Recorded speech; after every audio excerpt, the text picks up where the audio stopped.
What's up, gamers and geeks? Matt here with That's Fair Podcasting and Gaming Geeks Live. And in this video, I'm going to do another retro video rewind. And this one's going to be centered around what I could possibly call arguably the greatest vampire film of all time, The Lost Boys. Now, as a Gen Xer, there were some movies in the 80s I do remember, such as Once Bitten, Fright Night, and Monster Squad. But to me, it wasn't until 1987's The Lost Boys came out that vampires were actually cool for the first time. And, you know, when you couple all that with a great soundtrack and a hell of a cast, this vampire movie is still to this day a timeless classic. So stay tuned.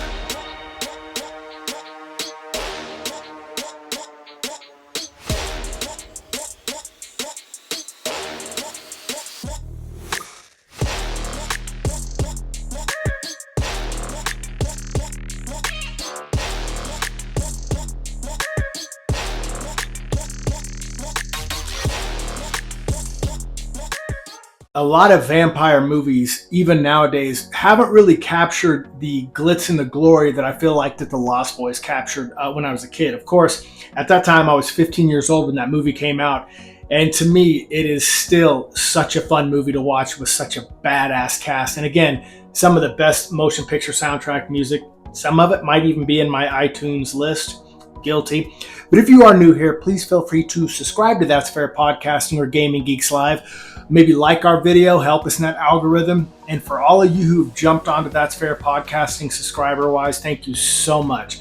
It means the world to me, and I sincerely appreciate it. And again, I am Matt, so thanks for joining.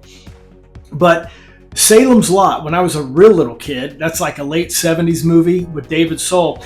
That movie kind of, it scared the shit out of me. Even the vampire coming to the window, the first little kid coming to the window, that movie image was engraved in my head. I see that on Facebook sometimes, but the scene itself scared the shit out of me. And again, in the 80s, there were vampire movies like A Fright Night, and again, like Once Bitten, what was okay, obviously, but it wasn't until The Lost Boys came along and legitimately, to me, revolutionized vampires as cool. You're almost envious. It was like the first movie to me that made you kind of envious to be a vampire, not so much for the blood, but the immortality and the badassery. And The Lost Boys would ultimately even spawn a tabletop role-playing game, dice game, like a Dungeons and Dragons that me and my cousin Sebastian had created back in the day, primarily for ourselves. But as you know, we were playing first edition Dungeons and Dragons, and we played our own little... It was before there was World of Darkness, man. There was Legends of Myth, and that's what Sebastian and I created, and we had a lot of fun with that. But you know, let's go to The Lost Boys itself. The first retro video rewind I did was a ninja movie called Ninja 3: The Domination. Every once in a while, I want to throw these retro videos in here about movies. But The Lost Boys takes place in a fictional city called Santa Carla, which is actually Santa Cruz, California, where the filming location took place. And, you know, upon entering Santa Carla, you know, Michael turns around, looks at the back of the sign where it says Murder Capital of the World. And, you know, it opens up to the rendition of The Doors, People Are Strange. And ultimately they arrive at Lucy, because the Emersons are Lucy Emerson, Michael and Sam, and Nanook, their dog. They ultimately arrive at their grandpa's house, and, you know, basically it's already got Sam's curiosity when he's asking the grandpa, basically, is it true that Santa Carla is the murder capital of the world? And he goes, well, let's say that if all the corpses around here buried were to stand up all at once, we'd have one hell of a population problem. And of course, the mother, Lucy, goes, Dad, you know, and like, don't scare Sam, because Sam was easily scared and quite easily manipulated at the time. It wouldn't be long after that, Sam and Michael find their way to the boardwalk, and they see I Still Believe, the big saxophone buff player. And ultimately, while they're watching him play, he notices Star. Michael notices Star for the first time. And she's dancing, enjoying herself to the concert. And, you know, basically Michael's ready to shed Sam, and he goes, don't you have something to do? And he goes, yeah, actually I do. And he found the comic book store as Michael's chasing Star, basically. And Sam meets the Frog Brothers for the first time, and they start getting into their whole, they're having their dick measuring contest about, you can't put a Batman, and, Louis L'Amour hasn't even been introduced, Sam's basically telling these, the Frog Brothers, Edgar and Allan, how to run their comic book shop. But anyway, after that, and after he's like, basically trying to convince him he's not into horror comics, they still give him one anyway. Ultimately, he meets up with his brother Michael, and she notices Star ride off with David on the motorcycle. And ha, stiffed you. And from there, ultimately, they end up finding themselves back at the boardwalk, because ultimately Lucy meets Max, who owns his own video store, during the same boardwalk visit. And he goes, welcome, we got the finest selection of videotapes in Santa Carla. And he's like, no, I don't actually need a tape, she says. What I need is a job. She goes, a job? Yeah, I look that needy, huh? And anyway, ultimately, Max offers her the job at the video store. They would ultimately find their way back again to the boardwalk, where this time Michael is looking to get his ear pierced, and Star, she goes, if you want your ear pierced, I'll do it. And basically that's her introduction to talking to him. Basically, it's a ripoff and whatever. But anyway, so he's following her around, and she ultimately leads him. I think they're going to get something to eat, and ultimately the David, Marco, Dwayne, and Paul all show up on their motorcycles. And basically, David's looking at her going, where are you going, Star? And he goes, Star. And he gives her that look. She gets on his motorcycle. Again, Michael looks like he's getting stiff, but only this time David asks, you know where Hudson's Bluff is, overlooking the point? And Michael goes, I can't beat your bike. And David says, you don't have to beat me, Michael. You just have to try and keep up. And Lou Gramm does a wonderful job with the song Lost in the Shadows during this motorcycle race, where ultimately they lead him to the edge. This pisses Mike off. He jumps off. What the hell are you doing, huh? He hits, David. And ultimately, how far are you willing to go, Michael? And they end up going to the cave, where ultimately they antagonize Michael with rice and noodles. Maggots, Michael. You're eating maggots. How do they taste? And ultimately, they bring the wine, and Michael takes a drink of the wine. Who wouldn't? You got total strangers that basically tried to run you off a cliff. The best thing you're going to do now is trust their alcohol, right? And anyway, alcohol. So obviously, it plays out that he drinks it, and then, Cry Little Sister, the music is playing. And then ultimately it leads him to the famous bridge scene, which is actually not filmed in Santa Cruz. That was actually filmed in Santa Clarita, California. And they all hang from the bridge. They ride their bikes up and then get below a bridge where the railroad tracks up above.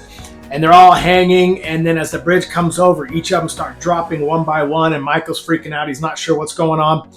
And then basically David lets go, and then Michael, the train's finally done, but he's lost all his strength. He falls into the fog. Then ultimately he hears, as he's sort of starting to float in the fog, he hears the voices of them chanting his name, Michael. And then ultimately he wakes up in his bed. Meanwhile, Sam is making his way back to the comic book shop that night as well, and he ends up getting another horror comic and goes, I told you guys, I don't like horror comics. Think of this more as a survival manual, they say. Here's our number on the back, and pray you never need to call us. And Sam sarcastically says, I'll pray I never need to call you. And so you kind of start thinking the Frog Brothers are flakes, but you know that they have good intentions, even with their hippie parents there doing pretty much nothing. But you kind of get the sense that the Frog Brothers know what's going on in Santa Carla. Lucy decides to go out on a date with Max, not realizing any of what's going on. And while she's out at the restaurant with Max, basically Sam's at home taking a bath, and Michael starts getting the weird, like he goes to the fridge, he starts getting these weird vampire cravings, as he's only a half vampire, he's starting to get those urges and he doesn't understand what's going on. Well, suddenly he realizes he wants blood. So he starts walking up the stairs while Sam's singing, I ain't got a man, and singing and having fun, but Nanook's sitting right there guarding and knows something's off. Michael opens up the door, bloodthirsty. Nanook jumps on him. They go flying down the stairs. Sam jumps out of the bath, runs downstairs. What's going on? What'd you do to my dog, you asshole? Nothing. I didn't do anything. This is my blood. He bit me. And then he goes, look at your reflection in the mirror. And Michael turns around and he's almost completely see-through. You can just see the outline of him. You can just, where as a half vampire, you can kind of partially see. And he goes, you're creature of the night, Michael, just like out of a comic. My own brother, a goddamn shit-sucking vampire. Oh, you wait till Mom finds out, bud. And then ultimately they run upstairs. Well, anyway, Sam locks himself in the room. He calls his mom. He ruins the date. She leaves Max high and dry, races home. And in the meantime, while this is all happening, Michael's in his bed. He falls asleep and he ends up floating up to the ceiling, and he starts, he's slowly being pulled outside. He pulls the blinds, and as he's going outside, he's holding on to the phone because he's like, Mom. And he's like, don't listen to him, Mom, don't listen. And then, Sam turns around, he sees his brother floating out the window. And then ultimately, Sam is talked into realizing, look, I'm your brother, Sammy, help me. And, you got Sam trying to get him with the fingers, but ultimately lets him in, and they decide they're going to work together and get this vampire shit figured out. The next day, Lucy and Sam show up at Max's house, where she's delivering like a bottle of wine as a gift to basically apologize for running out. And it just so happens that while she's walking up the little boardwalk to his house, Max's house, Sam's reading the Hounds of Hell, basically, episode where he finds out that, dogs are guardians for vampires. And it's right then and there that Thorn attacks Lucy for being on the property. And she drops the bottle of wine and runs, and they just get away. And this prompts Sam to basically tell the Frog Brothers that, he's telling them, look, I read your Hounds of Hell, and Thorn was basically acting like a Hounds of Hell type of dog. Anyway, Michael goes out that night and is more or less looking for Star, and he finds the lost boys, again, David, Marco, Paul, and Dwayne on the boardwalk, and he's looking for Star. He grabs David and he goes, if you want to see Star again, come with me now. 4 guys take him to this hangout spot where these party goers are kind of having their own little bonfire and just partying it up and boozing it up, listening to Aerosmith's Walk This Way. He goes, initiation's over, Michael. It's time to join the club. And all of a sudden he sees all of them as vampires as they literally glow, and they all take off from the tree and they go attack. They just slaughter the entire party, and then they all walk up on this hill overlooking Michael and say, now you know what we are, now you know what you are. You'll never grow old, Michael, and you'll never die, but you must feed. And it's at this point that Michael realizes exactly what he is. And it's also about this time that Sam is on to Max because of the Thorn issue. So Max and Lucy are having another try at a date, and they're doing it at the Emerson's house. And, well, Sam's like, well, I invited some company, and he invites Edgar and Alan Frog, and they put Max through a series of vampire tests. The first one being garlic, which has no effect. And ultimately, you'll find out later because Michael goes, and you must be Max. And he goes, well, you're the man of the house, and I'm not coming in until you invite me. And he goes, you're invited, which was the mistake. But Max is invited in, and then ultimately for dinner. And again, they put him through the vampire trials from the garlic to holy water. No bueno. Then they turn off the lights, and then they try to get a mirror in his face, but you can see his reflection. And Max is like, I'm not trying to replace your father. I just want to be your friend. That's all. And then Sam just looks at the Frog Brothers and goes, major mistake. And it's not long after this at all that they're at home, and it's nighttime, and all of a sudden Star shows up and needs Michael's help. And she's trying to explain to Michael and even Sam, they're not like me. Laddie and I, we're not one of a full vampire. And then, of course, Sam's like, until you make your first kill. He's already learning all of the vampire stuff through these comic books, and he's able to identify exactly what's going on and read everything. And it's at that point where Michael basically refuses to help Star, and she flies off. Sam grabs the phone and goes, what are you doing? And he goes, I got connections. He calls the Frog Brothers, where the next day they decide to go to the actual cave where where Michael originally went to drink the blood, and they're going to stake these vampires. Well, in the process, though, Michael's like, don't touch her. You stay away from her. And he's referring to Star while she's sleeping during the day. He carries Star and he carries Laddie out to the car, and then he's pooped because it's daytime. He's a half vampire. He used all his strength. The Edgar and Alan and Sam, they all crawl through this crawl space, find the vampires in this area, and the first one they stake is Marco, played by Alexander Winter, and which you know him from the Bill and Ted's movies.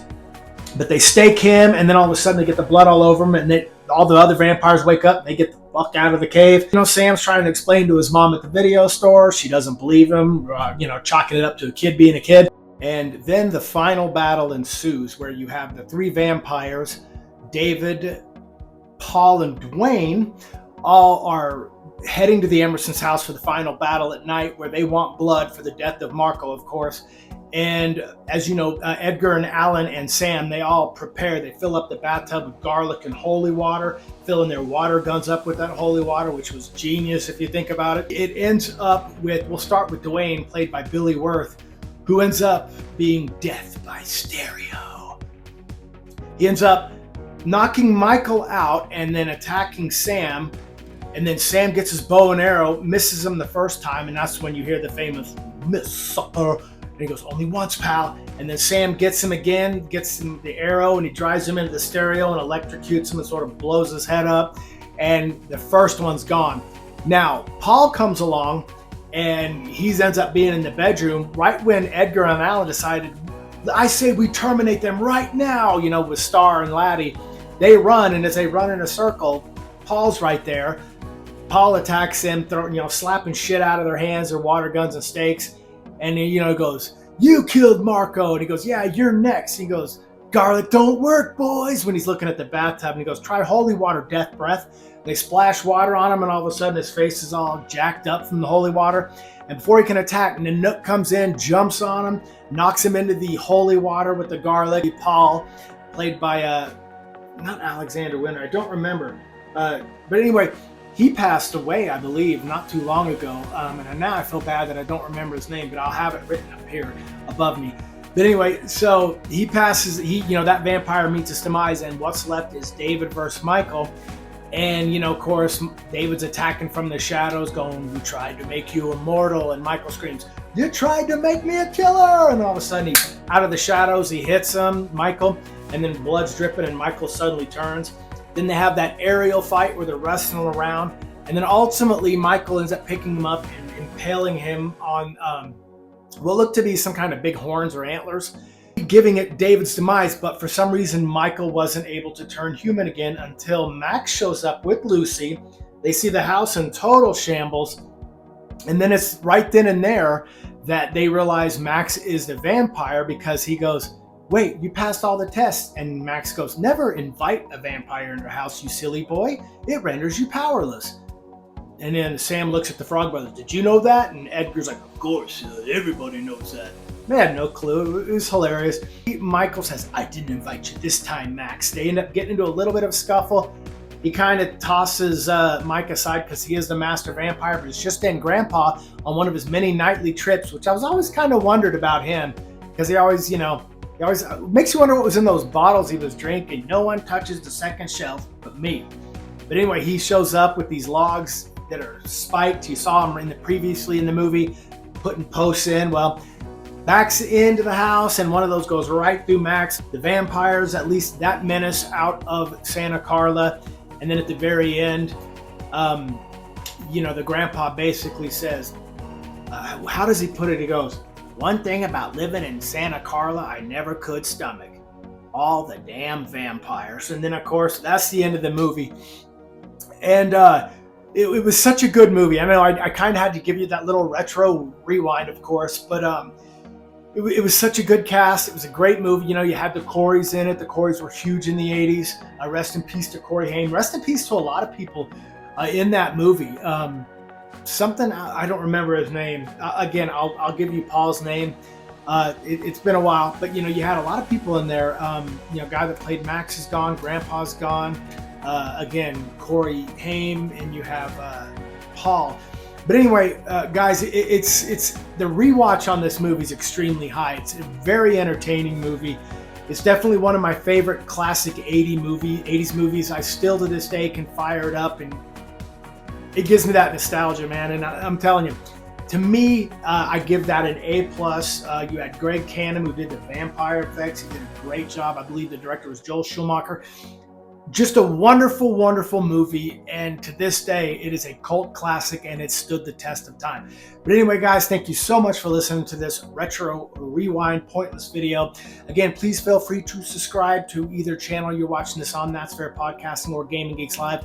Like the video again, but if you don't do any of those and you just watch this pointless ramble, thank you so much. That's what matters the most.